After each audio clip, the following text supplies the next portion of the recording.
Përshëndetje të gjithëve dhe mirë se vini në kanalin tim. Unë jam Angela e po ju bëj të gjitha hapjet nga makina thuajse. Këto kohët e fundit, tjetër javë tjetër makinë. Jemi përsëri në një makinë të re që do mbaj Klajdi një javë the. I kam dhënë një Jeep. Po i provojmë të gjitha markat. Që po një ditë të kem lek, edhe të dua të blej një makinë për vete, të dika dua të blej. Kush do ka pëlqyer deri tani më shumë? Mondeo. Që nuk ekziston më. Kemi hyrë te ajo periudha ku vapa ka filluar të bëhet jo e durueshme, rregulloj flokët, lyem edhe shkrem direkt. Ora është 10:30 dhe jashtë janë 32 gradë. Një tjetër e diel edhe thashë di çfarë do e ndroj stilin që t'ikëm të pim kafe me gjyshrit. U vesha bukur, u rregullova, të feel myself pak edhe t'ikëm një xhiro në Regje të pim një kafe. Në këtë periudhë që vapa është e ktill, nuk ka shumë njerëz rreth e rrotull në xhiro.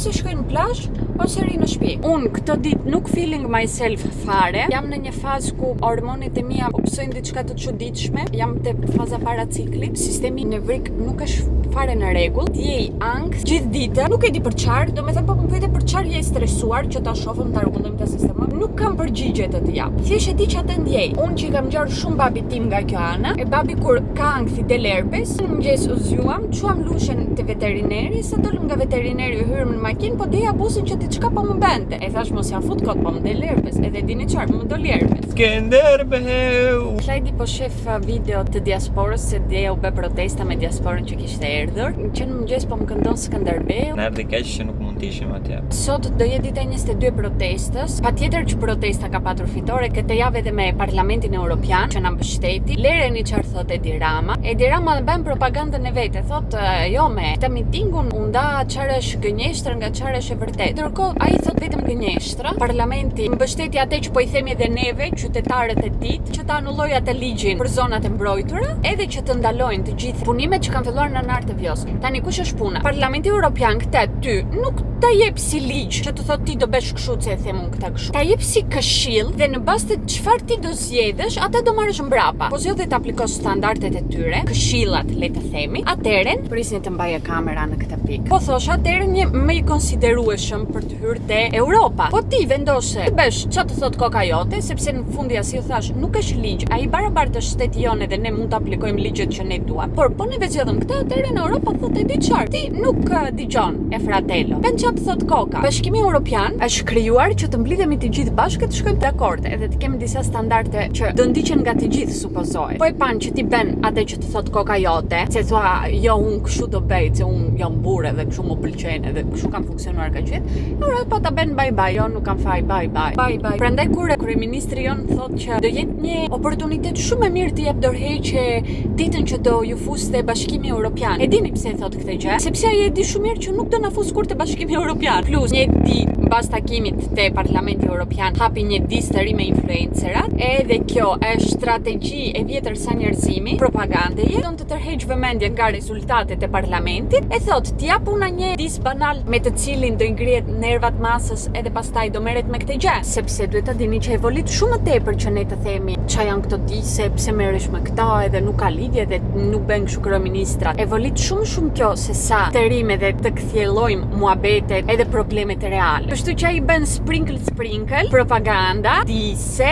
muhabete pa lidhje, edhe po masa e hengri këtë gjë, portalet e çojnë para këtë gjë, televizori edhe ai çon para këtë gjë, e lihen brapa problemet që ju them reale. Ndërsa po, të gjithë ne sa herë publikon këto budallalliqet e veta sepse realisht timi marketingut që ka është i përzgjedhur. Mos mendoni që ai i bën vetë këto gjëra, ka një tim marketingu që merret me këtë pjesë. Edhe është munduar ti marr në bazë me çfarë tim marketingu ka Trumpi, sepse mua po më kujton shumë Trumpin në të gjithë këtë sjellje që ka këto kohët e fundit, po mundoj të bëj një kopje e keqe atit. Çaj që don të jesh kopja atit, diçka nuk shkon me ty, po të jesh e kopje e keqe akoma më keq atë. Do e hapu në çdo vlog e do flas për këtë gjëra njerëz po, derisa ky është aktualiteti jon, ju thash që te video numër 1. Atëherën po, për këto gjëra do flasim. Pyetje që bajnë të gjithë, kush do vi pas Edi Ramës? Unë mendoj që do jetë një ide e mirë të paraqiten të gjithë ata që duan të vinë, të flasën, të dëgjojmë, të analizojmë, të studiojmë edhe të vendosim njerëz. Në rastin më të keq, ajo që do ndodh do jetë që edhe tjetri që do vi, do jetë pak a shumë si ky. Po çfarë kishim me çfarë humbëm fundja? Duhet të bëhet vërtet në formë demokratike për mendimin tim, ta bëjmë edhe si e ka bërë Nepali online, që mos ke njerëzit tronkasin në derë, tjerëve ti thonë ti do m'japësh votën. Bëjt online që të mundemi ta bëjmë edhe ne që mi shtetit. Edhe mirë do jetë ky deputet bëj kontratë me popullin, po nuk zbatovi ato pikat që premtoi në shtëpi direkt.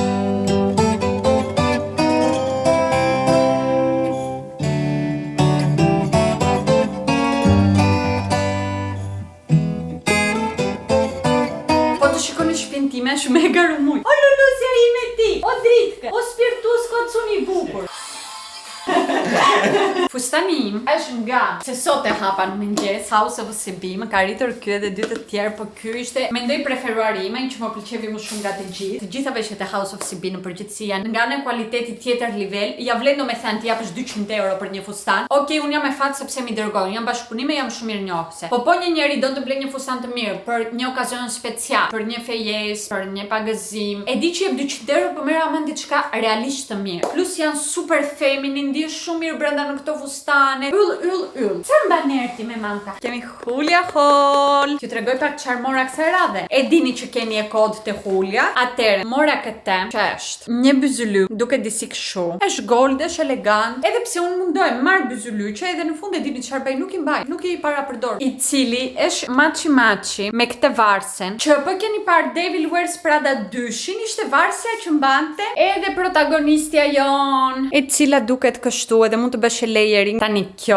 duket si unaz propozimi. E kam marrë që ta mbaj edhe te gishti. Mbaj unazat e dasmës e fejesës e këto. Thënë të mia nuk janë në gjendjen e tyre më të mirë, por unaza është fantastike. Pse nuk më kishte vajtur më përpara në mendje të marr unaza të këtilla? Do e mbaj bashkë me rrethin e martesës dhe produkti i fundit, një tjetër varse, sepse është shumë kollaj e abinueshme me çdo gjë. Kështu do i flas njerëzve tani. Nuk është mirë goca, e ka prekur dielli në kokë, edhe ajo gotka e prosecco që piva. Se vajtëm pim kafe, po dolëm vonë sot nga shtëpia, vajti ora 12:30 e thamë ditë çfarë, jemi këtu ulemi, hajmë diçka. Ishte edhe një dyqan ai që ulëm sot që kisha kohë që desha ta provoj. Kisha ndonjë vit që kisha bërë save në vendet që dua të vizitoj këtu rreth rrotull. It was okay. Besoj që do rishkoj. Nga ana e pamjes ishte shumë bukur. Nga ana ushqimit ishte okay, të mira, po shumë të shtrenjta. Po të njëjtat gjëra, mos ju them më të mira, i marrim në vende të tjera të zonës tonë shumë më të lira. Më duken pak sutjenat me këtë fustane. Vetëm këtu, edhe në fotografi të bëret sa foto cutesy. Të më ndiqni në Instagram të shikoni sepse pse nuk më ndiqni në Instagram. Pyesem diçka. Aty mundojmë të jem aktive dhe flasim, ju bëj pyetje, ju japë këshilla. Jemi edhe aty një komunitet i bukur, por nuk më keni bërë follow, më bën. Po thosha që bëra foto të bukura, më dukeshin në sutjena. Në gjysmat aty vetë tash bër pse s'ma thej që duken, ndërkohë këtë sutjena i kam bler kur u fejova me Clyde. Po flasëm tani për nuk i diet sa vite më përpara, 10, nuk e mbaj mend. Janë sutjenat më push-up që ekzistojnë në botë. Sa herë që do duket sikur kam jokes, sepse më keni pyetur edhe në Instagram kur kam postuar foto me këtë sutjenën, më thoni Angela ke bërë operacion. No. Është sutjena. Sa të heq sutjenat ikën edhe gjithë efekti. Por njërë në kaq që e do e vlla, volisën këto. Nuk e di çfarë marke janë. I kisha marrë në Athinë, nuk ishte një dyqan i famshëm. Thjesht e di që është gjëja më push-up ekzistuese në botë. Po që direkt me kapin, sepse dua të ve këto që mos agravohet situata sa shkon më shumë. Edhe nuk e di ku i kam marrë do. Nuk i mbaj mend fare. Mos i kam marrë Clyde. Janë shumë të volitshme në aplikim. Më pëlqen sistemi si i kam bërë. Edhe kam mbajtur gjithë ditën, ndjem sikur më ndihmon sadopak. Ndjem që nuk duket aq shumë sepse e kam trajtuar. Është kështu, tani ti duhet ta nxjerrësh palaçe, kështu që nuk e prek fare me dorë. Edhe duhet ta vesh shumë në anë, sepse duke folur, humiditeti gojës si argët. Hiqet ajo direkt. Da, kisha bërë edhe pastrimin e shkallës këtë javë, po e bëra dje në orën 8 të darkës, se atëherë më doli koha. Në atë orë pallati zjente nga brenda nga vapa. Nuk kisha të merrem sot me mëngjes edhe me atë gjë. Do ditë i kemi të treja kondicionerët e shtëpisë të ndezura, thuajse gjithë ditën, nuk e di sa do na vi korrendi, por nuk përballohet. Dhe sot mëngjes ikëm e lam të ndezur kondicionerin e sallonit, që nuk e lëm te ftohta, por lëm te dehumidifikatore, ajo që thith lagështin, që edhe ftof ajo. Edhe prap në shtëpi ishin 26.4 gradë brenda në shtëpi. Kuj në babas? Hora një pola babka. Nëse heromaste. Si po e feston sot? Beri di vaksinën që mos e hajnë mushkonjka, edhe ja bente veterineri. Po merr frym, se kishte vënë atë te gjoksi që e kontrollon, e thoshte, njëherë ka takikardia, edhe njëherë nuk merr frym fare. Këtu në Itali po më duket në të gjithë Europën sot është Father's Day, është festa e babit. Nuk e di po është një lloje në Shqipëri, se kam vënë që disa festa festojnë data të tjera në Shqipëri, data të tjera në Europë. Por t'i kujtoni gjithmonë babkat, sepse babkat janë fuqia, janë forca, janë shtylla, janë mbështetje më e madhe, dhe do them përsëri që mbase nuk është kështu për të gjithë, edhe për ata që nuk është kështu, më vjen realisht shumë keq. Unë personalisht jam gocë babit, më pëlqen të jem e tillë, ndiem krenare për veten time, domethënë. Edhe sa më shumë rritem, aq më shumë e vlerësoj raportin që kam me babkën. Babkat tanë janë ata që zjojnë që në pikë të mëngjesit, edhe akoma edhe drekën e tyre hajnë mes llaçit, mes dheut, mes diellit, mes vapës e mes ftohtit. Janë si heronj të heshtur. Kështu që t'ja them edhe babkës tim, edhe që këtu në YouTube gëzuar mësuar babka, të duam shumë. Nuk mundem të qese të flasi njerit se kam këtë. Mësova edhe një fjalë të re tani. Po e harova. Si ishte? Mësova si themi ne nga zona jon pleçka që aty lidhen fasule, petunja. Jo, diçka me pesh, petymka, etika. Jo. Pytyka. E kisha mësuar në 5 minuta pare. Tani iku, aq më durobi. Ju thash bëra dje shkallën, edhe kur mbaroj shkallën marr edhe laje të gjitha këto gjërat me të cilat pastroj shkallën, kështu që kisha lënë të thajnë jashtë që këto nuk janë thartë, ishin bërë troç, tani ti vim në vend. And obviously njërë në javë laj edhe këto tapetkat e vogla. Kisha bërë punët e shtëpisë mirë dje, po tani para se ta shtroj këtë që dje deri sot jam mbushur 3 kile qime të Milos.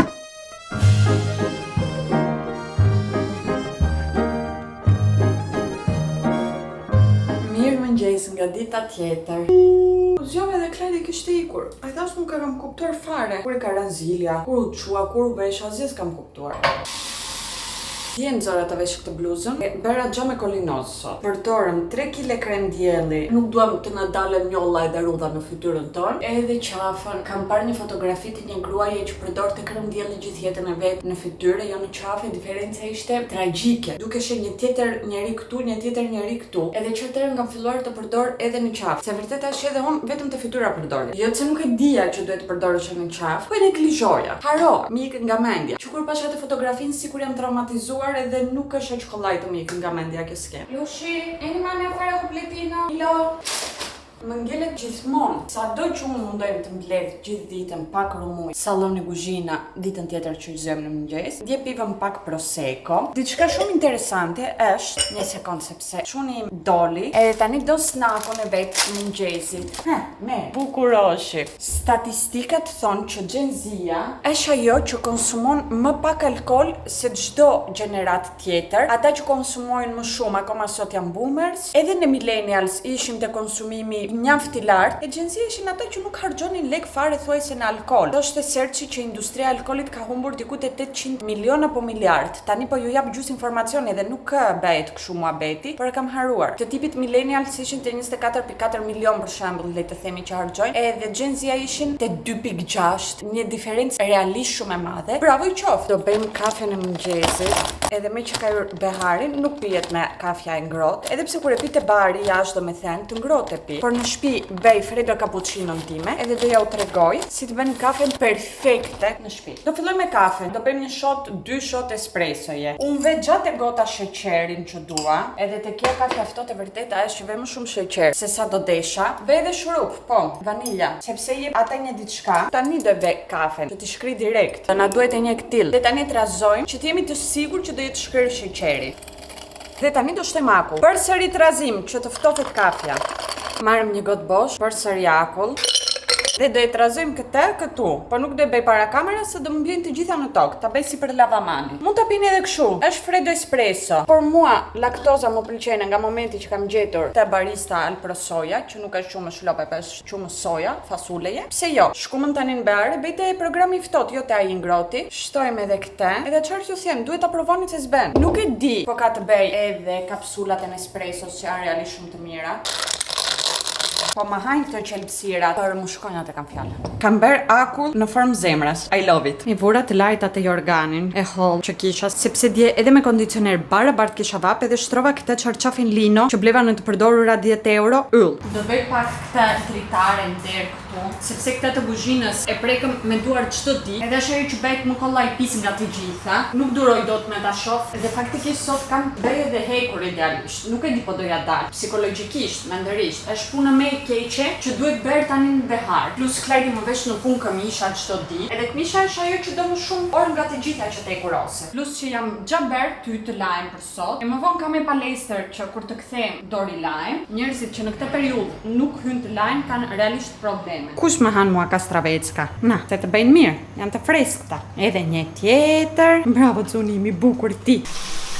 Edhe në palestër vajta, edhe u ktheva, edhe u lava. Tani, them të vërtetën, më hajt ekstrem shumë buk. Dua të përgatis edhe një ujë me këtë që më mora. Water drops. Mund të jetë budallallëk pafund kjo gjëja. E fute ujit i jot edhe ka brenda thot vitamina. Vitamin E, C edhe B8. Lexova pak edhe këto ingrediente edhe i kishte zero të gjitha karbohidratit, sheqerat, vetëm vitaminat kishte me plus, edhe kripën që ka 0.05 gram. Punes që ka çdo ditë po ju grindem për kohën, temperaturën, po Italia realisht ka dalë në zonat që kanë heat wave, ka dalë edhe Franca edhe Londra. Kush? Londra. Ai prandaj po ndiem kaq jo e fortë. 400-600 ml thot. Edhe nuk e di po keni dëgjuar këtë javë për një artiste iraniane, këngëtare, Parazzo Ahmadi e ka emri. Po jam duke thënë edhe unë mirë sepse pasi po gaboj shumë mënyrën si po e them, e cila kishte publikuar 2024-ën.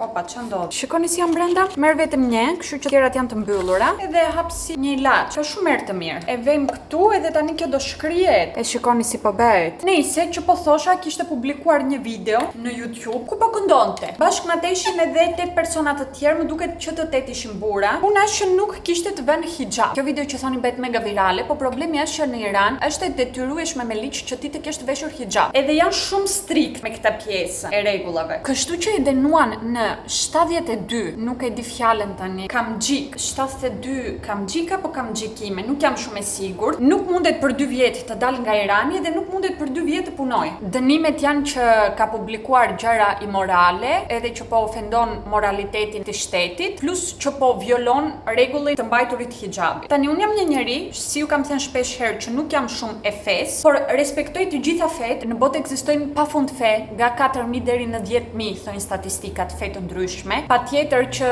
ato që janë më të famshme është feja krishtere dhe ajo islamike, pastaj vjen edhe ajo budiste, dhe janë ato që njohim shumica, por nuk janë të vetë. Në Greqi që u rita njerëzit janë ortodoks kryesisht, tu që erdhan në Itali janë katolik. Në Shqipëri kemi një miks mjaft të madh. Kështu që njoh edhe shumë njerëz musliman. Unë për shembull për veten time nuk kam një problem po një femër don të vesh hijab, ose sepse don ajo vetë, sepse ashtu e ndjen, ose sepse don të ndjek çfarë i thot feja e vet. Është totale okay me mua, bëj çfarë të duash. Është diçka që unë personalisht nuk do bëja, po unë jam Angela, që në këtë jetë ka përjetuar eksperiencat e veta, ka besimet e veta, ka personalitetin e vet, edhe mund të jetë shumë ndryshe nga njerëzit e tjerë. Po ty të bën të ndihesh mirë të veshësh hijabin, atëherë do it. It's your thing. Problemi im është kur një njeri detyrohet ta vesh hijab. Të them të vërtetën, edhe sepse di që feja është një muhabet delikat, nuk e kam vetëm nga ana e fesë musulmane e hijabit, edhe nga ana e fesë ortodokse ose krishtere, po të detyrojnë të bësh diçka që ti nuk don ta bësh, nuk jam fare dakord. Njerëzit duhet të jenë të lirë të zgjedhin atë që duan të bëjnë. Në Iran ekziston policia e moralitetit. U krijua kjo si polici, le të themi, 2005 edhe del në rrugë, në për stacione,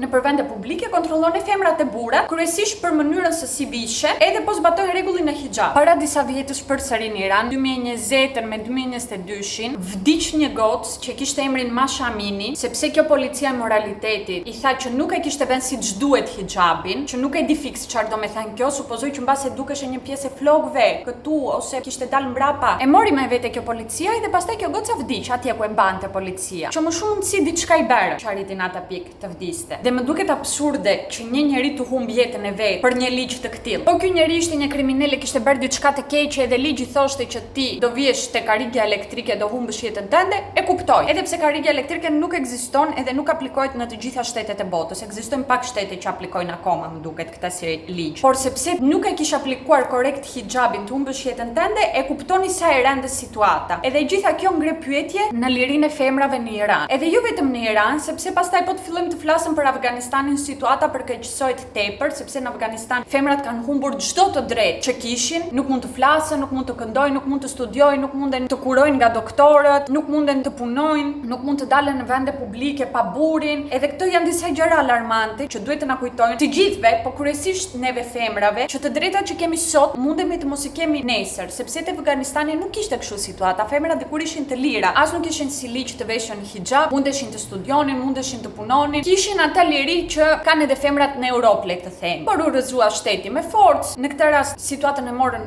në dorën e tyre talibanët, që nuk ishin më të mirë ose më të mençurit, po ishin ata që kishin më shumë fuqi dhe përdornin më shumë dhunë. Dhe dikush mund të thotë nuk do ndodh kjo gjë në Europë, por edhe gratë në Afganistan mbasi atëherë mendonin që nuk do ndodh kjo gjë në Afganistan. Edhe ja që ndodhi. E prandaj është e rëndësishme të ekzistojnë akoma sot feministe. Por njerëzit tallen e thonë çfarë janë këto feministet e çfarë na duhen në njërin e tjetrin. Kam thënë shpesh këtë gjë. Më ngre një nerv specifik në trurin tim, sepse feministët duhen akoma sot për këto gratë në Afganistan, për këto gratë në Iran, sepse bota nuk është vetëm shteti që jeton ti. Edhe çfarë ndodh sot në një vend tjetër mund të ndodh nesër te vendi ku jeton ti. Kjo që ka shumë e mirë. Unë pse ndi sheqer? Apo kam vitaminat sheqer? Edhe ata shkruajnë 0% sheqer këtu, po vitamina vet ka brenda sheqer. Idealisht nuk të mbyllja tani këtë vlogun, por jam duke organizuar shumë gjëra të bukura që po vinë, edhe më hajnë shumë nga koha ime. Janë gjëra që nuk mund t'ju tregoj akoma. Kështu që neve do shihemi si gjithmonë te video radhës.